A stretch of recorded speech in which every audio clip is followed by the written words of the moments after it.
সেই আন্দোলনের মাথাদেরকে বা আন্দোলনে যারা পোটেনশিয়ালিটি দেখে তাদেরকে আগে থেকে তাড়িয়ে দেওয়া হয়েছে। এখানে কোনো ভুল নেই। যেমন আরজি কর কাণ্ডের ডাক্তার ছাত্ররা, ডাক্তাররা যারা আন্দোলন করেছিল তারা কোথায় দেখুন, তাদের কোনো খোঁজ পাওয়া যাবে না।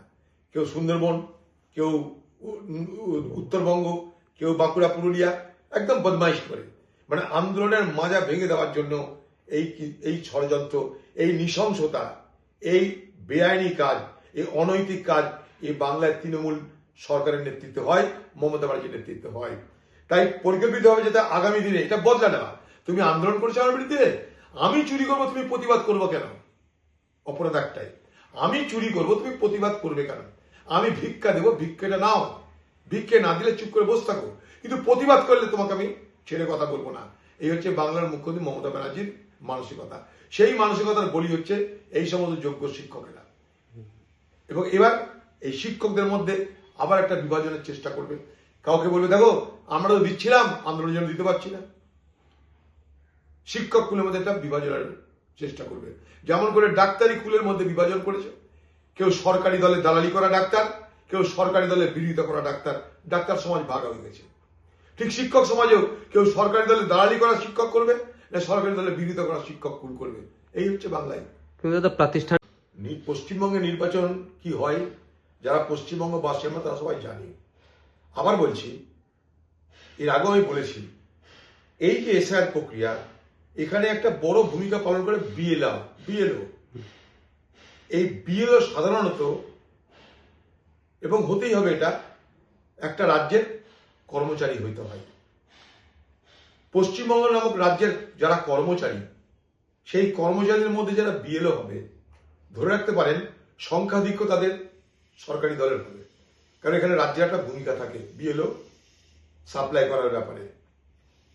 তো নিশ্চয়ই মমতা ব্যানার্জির পার্টি তেমন বিএলওই দেবে যে বিএলও তৃণমূল পার্টির কথা শুনে চলবে।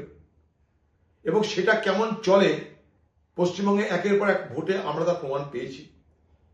পঞ্চায়েত ভোট হয় না, মিউনিসিপ্যালিটি ভোট হয় না, কোঅপারেটিভ হয় না, ভোটের দিনে হিংসা হবে, ভোটের দিনে থ্রেট হবে, ভোটের দিনে এজেন্ট উঠিয়ে দেওয়া হবে। এবং শুধু তাই নয়, পঞ্চায়েত ভোটে এমন হয়েছে যে ভোট হয়ে যাওয়ার পর হারবে কি জিতবে গ্যারান্টি না পেয়ে বিডিও অফিসের মধ্যে ব্যালট বক্স নিয়ে গিয়ে সেখানে ফলস ব্যালট ভরে তারপর দিন গুনতি হয়েছে। গুনতি হতে হতে ব্যালট বক্স চেঞ্জ করে ফেলছে, নিজেদের চোখে দেখা এগুলো। তাই পশ্চিমবঙ্গের নির্বাচন কি, সেই নির্বাচনের সরকারি দলের ভূমিকা সম্পর্কে আমরা ওয়াকিবহাল। পশ্চিমবঙ্গের নির্বাচনের নামে প্রহসন হয়, এবং পশ্চিমবঙ্গে যারা বিএলও তাদের বেশিরভাগ, মানে শতকরা 80% বলতে পারেন সরকারি দলের। ফলে তাদের মদত চলবে, তাদের মদতে মৃতকে জীবিত, জীবিতকে মৃত করার চেষ্টা চলবে।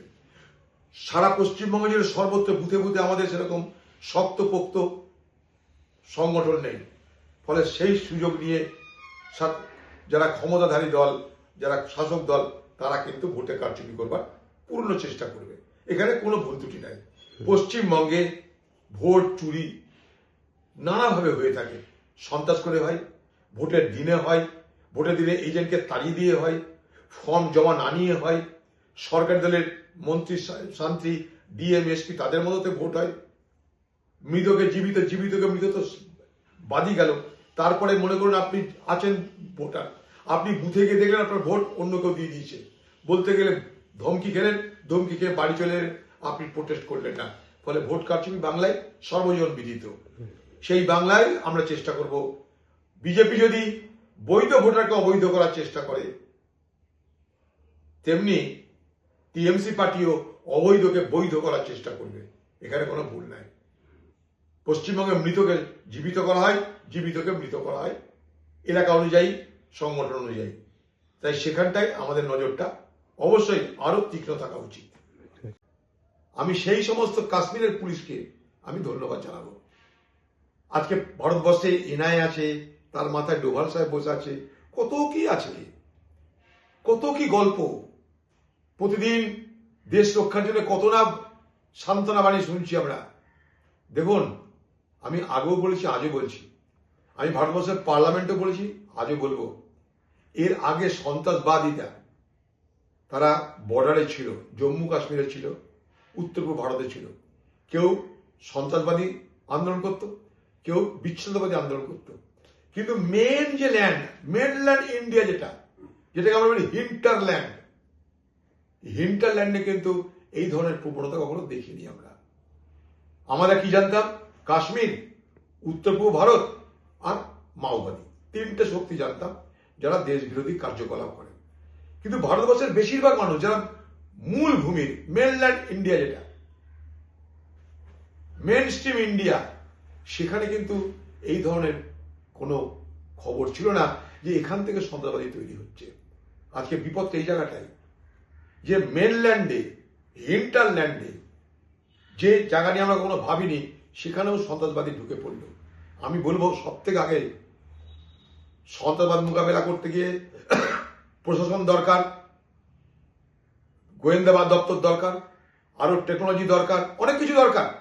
কিন্তু সব থেকে আগে কি দরকার জানেন? আমাকে জিজ্ঞেস করেন, সমাজে আমাদের সকলের ঐক্য, কমিউনাল অ্যান্ড রিলিজিয়াস হারমোনি, সাম্প্রদায়িক এবং ধর্মীয় ঐক্য, সমঝোতা, এইটা সব থেকে আগে দরকার।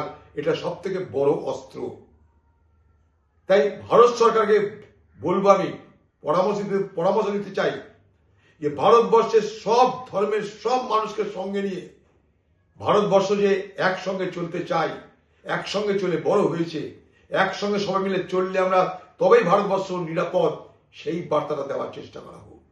এই যে রেড ফুটে যেসব ব্লাস্ট হলো, ওই ব্লাস্টের আঘাতে হিন্দু মরেছে, মুসলমান মরেছে। অর্থাৎ সন্ত্রাসবাদ যদি মাথাচাড়া দেয়, তারা জাত ধর্ম দেখে না, তারা মানুষের রক্তাক্ত করে নিজেদের পরিচয়ের জানান দেয়। সেই জন্য বলবো, গোয়েন্দা দপ্তর শক্তি বাড়ান, অস্ত্রপাতির শক্তি বাড়ান, পুলিশের ক্ষমতা বাড়ান, সবকিছু করুন। কিন্তু তার পাশাপাশি যেখানটায় পিস্তল, রাইফেল, গুলি চলবে না, সেই জায়গাটায় সাম্প্রদায়িক এবং ধর্মীয় ঐক্য, বাতাবরণ, বন্ধুত্বটা খুব জরুরি বলে আমি মনে করি।